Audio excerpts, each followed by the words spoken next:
So I've told you all these different operations, and you might be wondering, when do you do which one? So traditionally, lobectomy was the operation of choice for lung cancer because of improved survival over limited resection from a study that was published in 1994.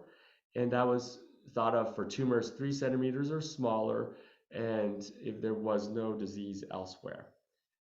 But recent research, these are actually two randomized trials in Japan and in the United States, show that there's no difference between taking a lesser piece of lung versus a bigger piece of lung.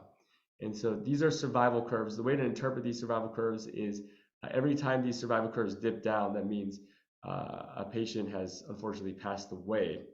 And the x-axis is the years.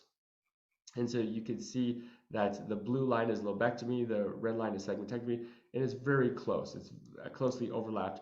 And in here, the two lines are completely overlapped. So no difference in survival between these two types of operations. And some considerations that we have these days is, I think generally folks try to do lesser lung cancer operations if it's smaller and along the edge of the lung. This is a CT scan. This is the right part of the chest. This is the lung, and this is the edge of the lung. And you can see the lung cancer right here at the edge of the lung. And other considerations for how much you would take is if a patient can't tolerate, if the patient's lung function is not good to begin with, you really want to try to take lesser lung.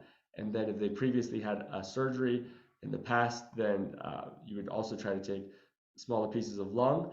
And if you think that maybe they might need to get surgery in a future date, then you would also try to take smaller pieces of lung. So this is something in the periphery. Now this is something right in the middle of the lung, of the right upper lobe. And in that case, it might be hard to actually take out the entire, just an entire segment or a wedge, because it's so in the middle of the lung. And that's when you would consider a lobectomy.